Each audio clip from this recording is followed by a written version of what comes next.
ریاست کے مختلف مقامات پر میلاد النبی صلی اللہ علیہ وسلم منایا گیا۔ ریاست کے بعض علاقوں میں جہاں میلاد کو نبی کریم صلی اللہ علیہ وسلم کی پیدائش کی خوشی کے طور پر منایا گیا تو کہیں میلاد کے نام پر مذاق بنایا گیا۔ ان تمام باتوں سے نتیجہ تو یہ اخذ کیا جا سکتا ہے کہ مسلمانوں کی مذہبی قیادت ناکام ہوئی ہے اور اس مذہبی قیادت کی باتوں کی کوئی اہمیت نہیں رہی۔ جلوس کے نام پر مسلم نوجوانوں کا بڑا طبقہ میلاد النبی صلی اللہ علیہ وسلم کے حقیقی معنوں کو ہی نہیں جان سکا ہے۔ کرناٹک کے مختلف مقامات پر میلاد النبی صلی اللہ علیہ وسلم کی سجاوٹ کے دوران کہیں ٹیپو سلطان کا کٹ آؤٹ نظر آیا تو کہیں اورنگزیب کا کٹ آؤٹ دکھائی دیا۔ اس کے علاوہ ذوالفقار تلوار کے نمونے سجائے گئے تھے تو کہیں توپ خانوں کو ہی سجاوٹ کا حصہ بنایا گیا تھا۔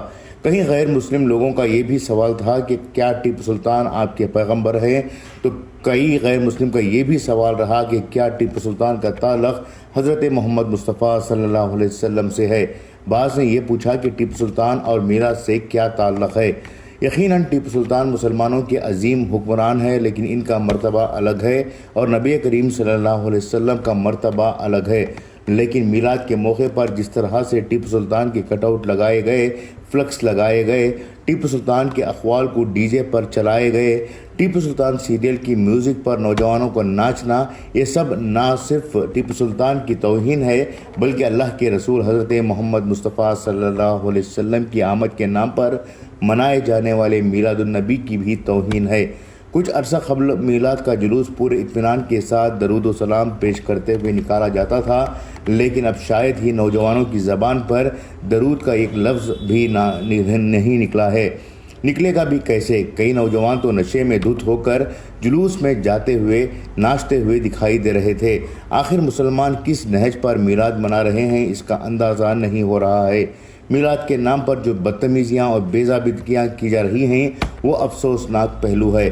ہونا تو یہ چاہیے تھا کہ میلاد کے موقع پر نبی کریم صلی اللہ علیہ وسلم کے پیغام کو عام کیا جاتا، ان کی احادیث کو عام کیا جاتا، ان کی انسانیت کے پیغام کو غیروں کے سامنے پیش کیا جاتا، خیرات، امداد اور نیک کاموں کے ذریعے سے نبی کریم صلی اللہ علیہ وسلم کے طریقہ کار کو دنیا کے سامنے پیش کیا جاتا۔ لیکن افسوس ایسا شاید ہی کوئی کر رہا ہے۔ ملت اسلامیہ کی نئی نسل آج کس طرف جا رہی ہے، اس کا اندازہ نہیں ہو رہا ہے۔ جس طرح سے اب تک ٹیپو سلطان کا تذکرہ میلاد کے موقع پر کیا جاتا ہے، ممکن ہے کہ آنے والے کچھ سالوں میں نوجوان نسل یہ سمجھ بیٹھے گی کہ ٹیپو سلطان کی ولادت کو ہی میلاد منایا جاتا ہے۔ ایسا نہ ہو، اس کے لیے نوجوانوں کی ذہن سازی کرنے کی ضرورت ہے۔ اگر ٹیپو سلطان کو یاد کرنا ہے تو اس کے لیے الگ موقع بنایا جائے، الگ طریقے سے ٹیپو سلطان کی شجاعت کو یاد کیا جائے۔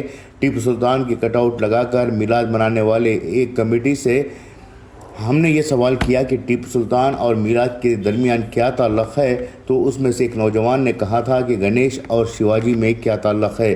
یقیناً گنیش تہوار اور میلاد ایک نہیں ہو سکتے، نہ ہی ٹیپو سلطان کا مقام اللہ کے رسول صلی اللہ علیہ وسلم کے مرتبے کے برابر ہو سکتا ہے۔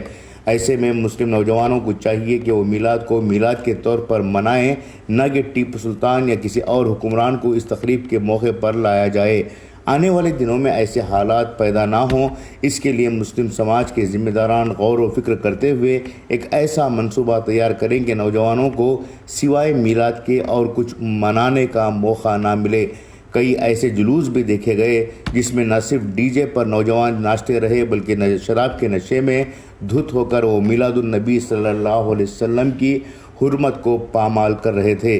وہیں دوسری جانب میلاد کے مناظر دیکھنے کے لیے مسلم خواتین بھی کم پیچھے نہیں تھی۔ ان کے لیے ایک موقع میلے سے کم نہیں تھا۔ دن کون سا، اس کی شان کیا ہے، اس کی عظمت کیا ہے، اس کا تو کسی نے پاس لحاظ تک نہیں رکھا، بلکہ سڑکوں پر دیر رات تک ایسے گھومتے رہیں جیسے کہ وہ ایگزیبیشن میں گئے ہوئے ہوں۔